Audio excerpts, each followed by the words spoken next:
दोस्तों, आज मैं आपको सुनाने जा रहा हूं अपनी मंडली की सदस्य शबनम गुप्ता की लिखी कहानी सरहदें। नफरत है मुझको उस जगह से, नफरत। पापा जी की गरजती हुई आवाज मेरे कानों में एक बार फिर गूंज गई। मैं पाकिस्तान का नाम भी नहीं सुनना चाहता हूं। मैं ट्रेन की खिड़की से बाहर भागते हुए खेतों को देख रहा था जब पापा जी की बात याद आते ही एक बार फिर मैं 3 महीने पहले के उस दिन में पहुंच गया। उस दिन मैं पापा जी के साथ अपनी दुकान पर बैठा था, वही जो अपनी कार के स्पेयर पार्ट्स की दुकान है। जिद करके पापा जी ने मेरी सॉफ्टवेयर फर्म की नौकरी छुड़वाकर मुझे अपनी दुकान संभालने के लिए राजी कर ही लिया था। हमारे मेरठ में सर्दियों का असली मजा दुकान के सामने कुर्सी डालकर कुल्हड़ से चाय सुड़कने में है। उस दिन भी हम दोनों यही कर रहे थे। वहीं जब कुरियर आया तो चिट्ठी मैंने ले ली। पाकिस्तान की सरकारी मुहर लगी चिट्ठी थी। लिखा था कि 3 महीने बाद हमारे पुश्तैनी गांव बन्नू में एक सड़क का नाम मेरे दादाजी के नाम पे रखा जा रहा है, चौधरी जरनैल सिंह रोड। उसके उद्घाटन का न्योता था। पापा जी ने दादाजी, जिनको वो दारजी बुलाते थे, उनके बारे में कभी कोई भी बात नहीं की थी। बहुत साल पहले छोटे दादा, जो दारजी के छोटे भाई थे, उनके बारे में बात करने लगे तो उनका नाम सुनते ही पापा जी को गुस्सा आ गया था।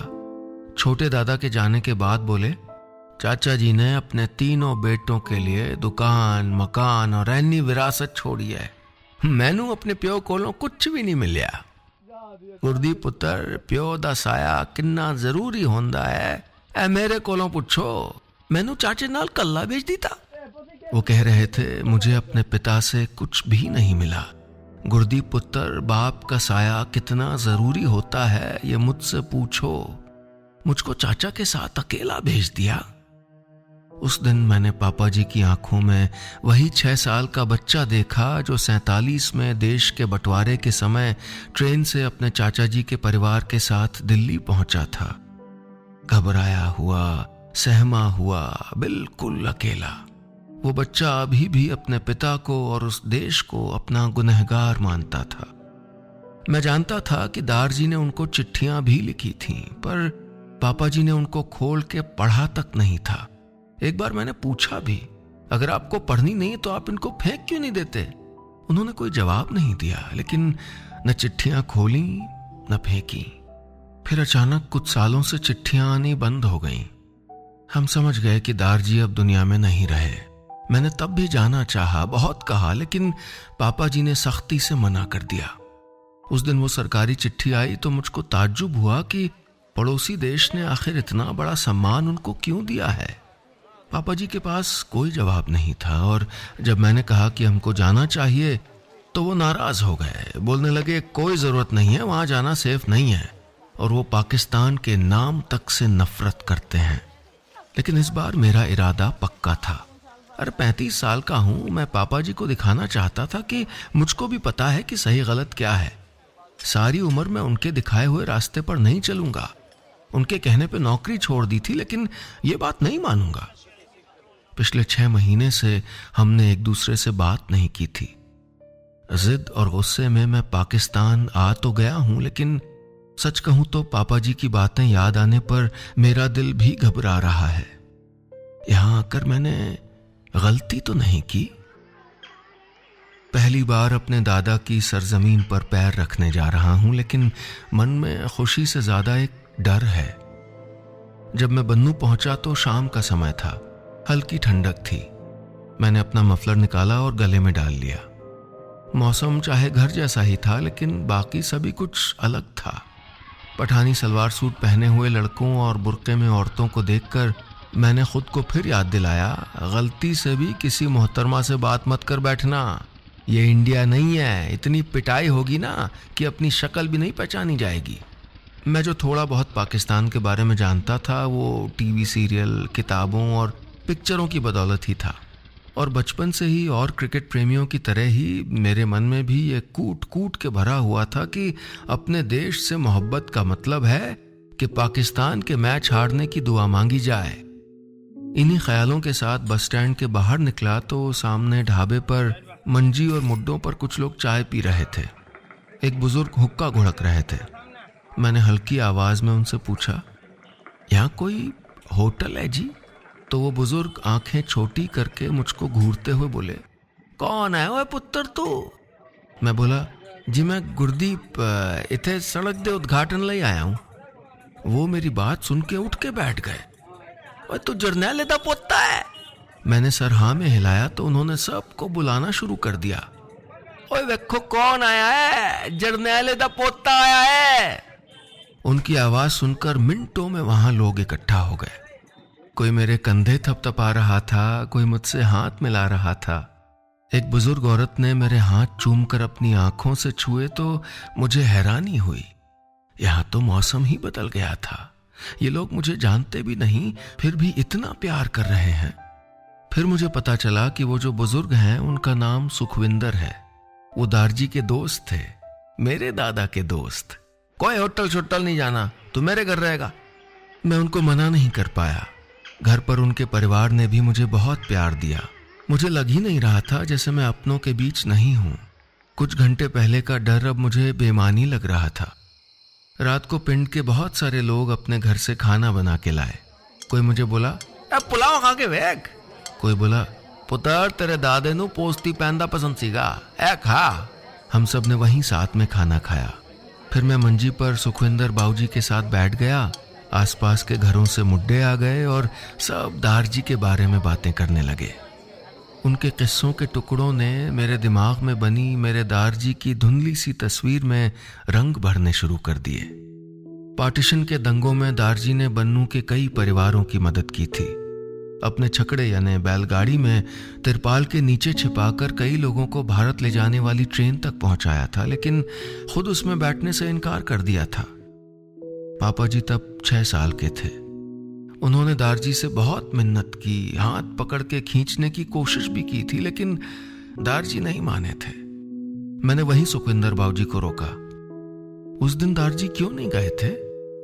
वो अपने मुंह से चिलम निकाल कर बोले, वीरों की खातिर नहीं गया, सबको भेज दिया, खुद यहीं रह गया। वीरो, ये नाम सुन के मैं चौंका। कभी बहुत पहले सुना था कि पापा जी की एक बुआ थी, वीरा वाली, जो बंटवारे के समय खो गई थी। मैंने बाबूजी से पूछा, मेरे पापा जी की बुआ? उन्होंने सर हिलाया और कहा, वीरो सिर्फ जरनैले दी बहन नहीं सी, उसकी बेटी वर्गी सी। उस दी जान वसदी थी वीरो एच, बड़े लाडा नाल पाल लिया सी उसनो। यानी उसकी जान बसती थी वीरो में, बहुत लाड़ों से पाला था उसे। मैं उनके चेहरे की तरफ देख रहा था। ज्यादा रोशनी नहीं थी, सिर्फ एक लालटेन पास में जल रही थी, लेकिन उसमें भी उनके चेहरे पर गुजरे दिनों की चमक साफ दिख रही थी। अब हमारे आसपास कुछ ही लोग रह गए थे, बाकी अपने घर चले गए थे। इसके बाद वो थोड़ी देर चुप रहे। हवा में सिर्फ हुक्के की आवाज थी। बड़ा वखरा बंदा सी तेरा दादा, ओ वक्त भी वखरा सी का पुत्र। बहुत अलग इंसान था तेरा दादा, वो समय भी अलग था। उनकी बातें मुझको एक ऐसी दुनिया में ले आए जहां मेरे दारजी जैसे इंसान बसते थे, जो खुद को लुटाकर पूरा इश्क करते थे। वो लड़की वाला इश्क नहीं होए, बाबूजी हंस के बोले, जुनून वाला इश्क, अपने देश से, अपने परिवार से, यारों दोस्तों से। तेरे दादे ने सबसे दिल से मोहब्बत की। हल्की सी हवा चलने लगी। मैंने आंखें बंद की और उसको महसूस किया। वो ऐसे दिनों की हवा थी जिनकी खुशबू ही अलग थी, जहां यारियां और रिश्ते महफूज थे। उनके साथ कोई शर्त नहीं रखी जाती थी, फायदा नुकसान नहीं देखा जाता था। सुखविंदर बाबूजी ने पूरी बात बताई। वो बोले, तब तक पुत्र हमारे पिंड हिंदू मुसलमान दा कोई मसला नहीं सीगा, सांझे चूल्हे सी। वीरो शकील नाम के लड़के से प्यार करती थी, लेकिन दारजी वीरो बुआ का रिश्ता पक्का कर चुके थे, जबान दे चुके थे। इसलिए उन्होंने वीरो और शकील को सख्ती से मना कर दिया। उन दिनों हालात खराब होने लगे। देश के बंटवारे की बात हो रही थी। अगस्त की उस रात को अचानक कुछ दंगाई हाथ में मशालें लेकर दारजी के घर पहुंच गए। उनमें एक आवाज शकील की भी थी। उस रात वीरो गायब हो गई। हिंदू मुस्लिम दंगों की परवाह किए बगैर दारजी ने पूरे गांव के एक एक घर में वीरो बुआ को ढूंढा। शकील के घर जाकर बवाल मचा दिया, लेकिन वीरो कहीं नहीं मिली। सुखविंदर बाबूजी ने एक ठंडी सांस भरी। इसीलिए वो नहीं गया। कहता था वीरो घर वापस आएगी तो उसको ताला नहीं मिलना चाहिए। ये उसका घर है, मैं उसका यहीं इंतजार करूंगा। हम सब ने कहा कि अब यहां खतरा है, रुकना नहीं चाहिए। पर वो कहता सी, कैसा खतरा? मेरा मुल्क है, मेरा घर है। किसी की लकीर खींच देने से मेरा घर मेरा नहीं रहेगा क्या? बड़ा जिद्दी था वो तेरा दादा, मन्या ही नहीं। मैं उस दिन नाल इत्थे रह गया। उसे कल्ला छोड़ के कैसे चले जाता? थोड़ी देर हम चुपचाप बैठे रहे। फिर बाबूजी ने मुझको कमरे में आराम करने के लिए भेज दिया, लेकिन मुझको रात भर नींद नहीं आई। मैं उनकी बातों के बारे में ही सोचता रहा। ये कैसी यारियां थीं, ये कैसा प्यार था। आखिर ये किस मिट्टी के बने हुए लोग थे? सुखविंदर बाबूजी की बातें मेरे दिमाग में रात भर घूमती रहीं। आज मुझे समझ आया कि पापा जी का गुस्सा विरासत ना मिलने का नहीं था, बल्कि इस बात का था कि उनको वो प्यार नहीं मिला जो पिता के होते हुए उनको मिलना चाहिए था।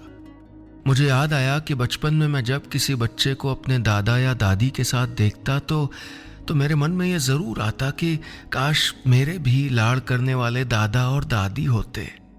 पापा जी के जीवन में तो इससे भी कहीं बड़ी कमी रह गई थी। सुखविंदर बाबूजी की आवाज आई तो मेरा ध्यान टूटा। हम सड़क के उद्घाटन पर जाने के लिए तैयार थे, लेकिन मुझको जीन्स में देख के वो बोले, आज पुत्र तू पठानी सलवार कुर्ता पहन। अपने पोते का बादामी रंग का पठानी सूट मुझको दिया। मैं जब पहन के बाहर आया तो सुखविंदर बाबूजी ने मेरा माथा चूम लिया। मुझे लगा जैसे मेरे दारजी ने मुझको आशीर्वाद दिया हो। अपने बड़ों का सर पे हाथ होना कितना अच्छा लगता है ना?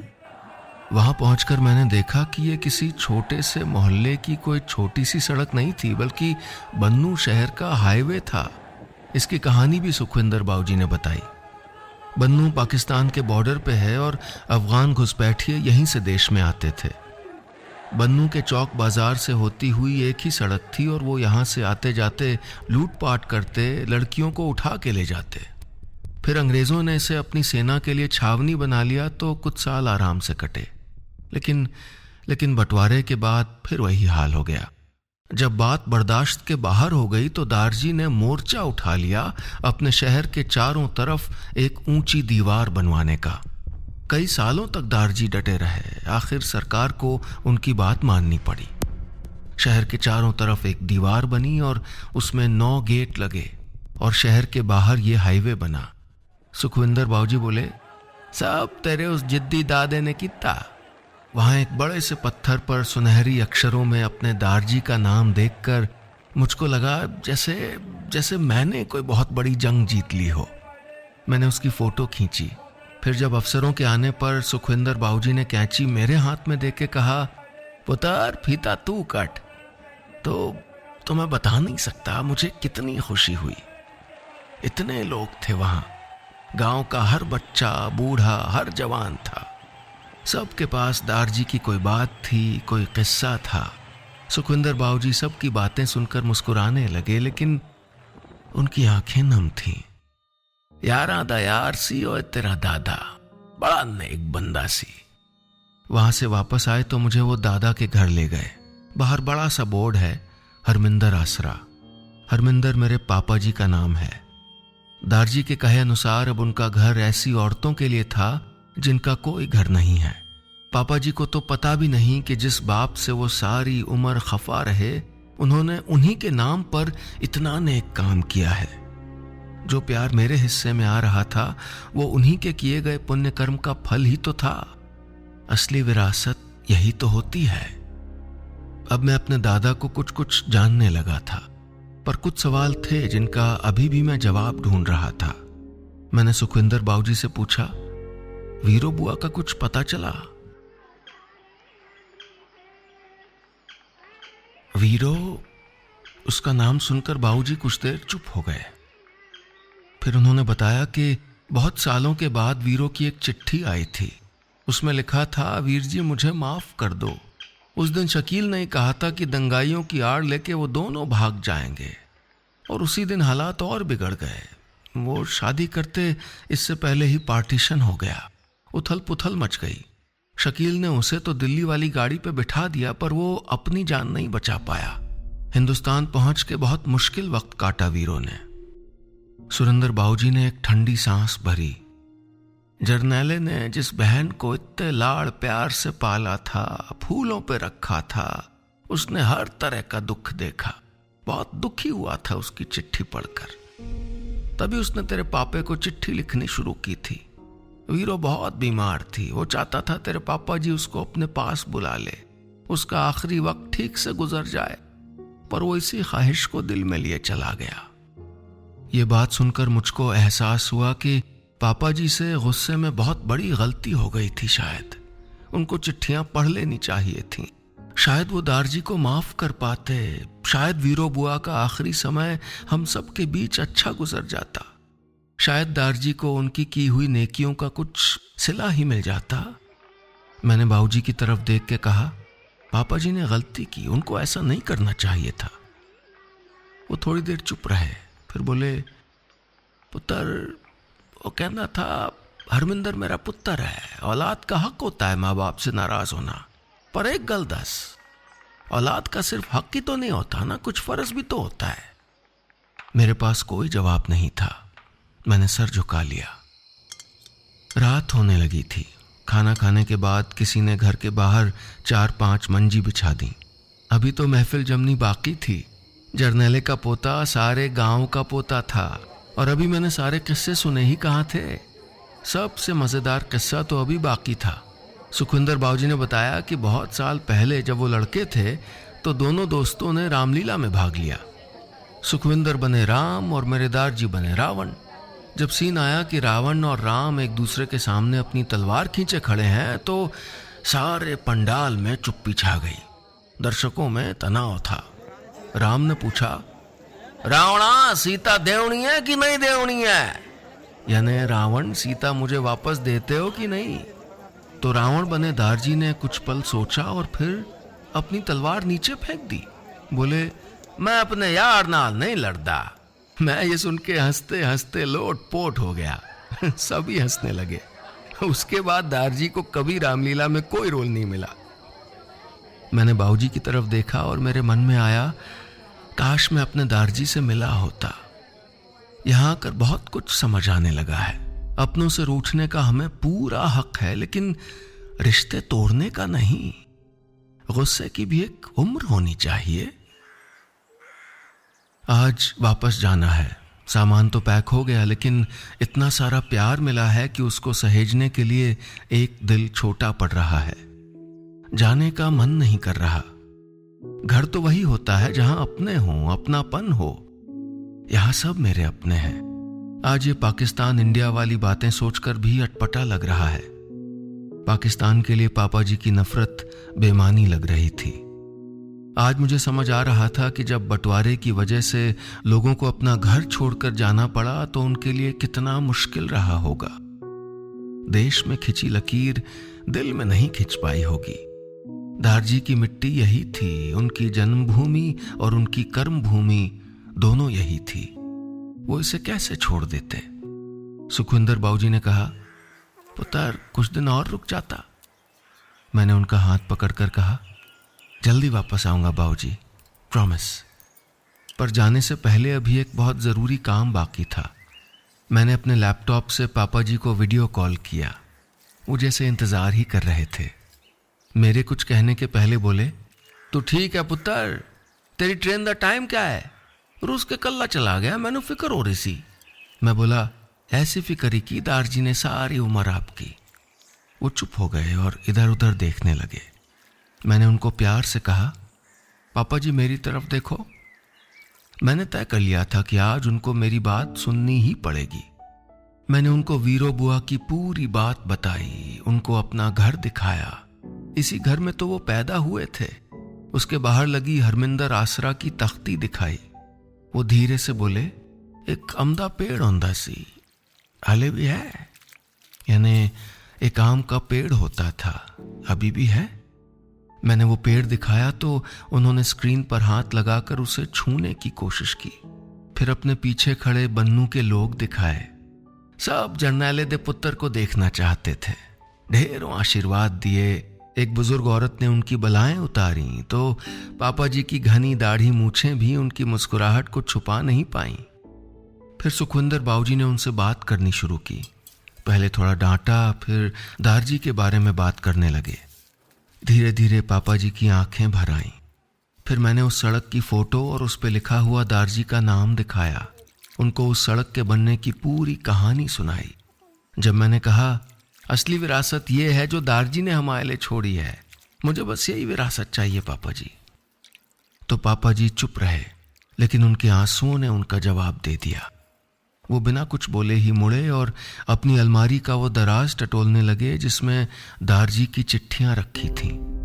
मैं समझ गया कि सारी चिट्ठियां आज ही पढ़ ली जाएंगी। मैंने धीरे से कहा, पापा जी बाय, ट्रेन का टाइम हो गया है, आपको जल्दी मिलता हूं। बस स्टैंड पर मुझे छोड़ने आए सुखविंदर बाबूजी के पीछे और भी बहुत से लोग थे। उन्होंने मुझे अपने सीने से लगाया तो मेरा भी दिल भर आया। ऐसा लग रहा था जैसे अपना घर छोड़ के जाने पे होता है। मैंने झुककर बाबूजी के पैरों को हाथ लगाया। सबको बाय बोलकर बस में बैठने के पहले मैंने थोड़ी सी मिट्टी उठाकर अपने माथे से लगाई। बन्नू की सौंधी मिट्टी की खुशबू अब मुझ में भी आ रही थी। आज मुझ में सरहदें घुल गई थीं। बस इतनी सी थी ये कहानी।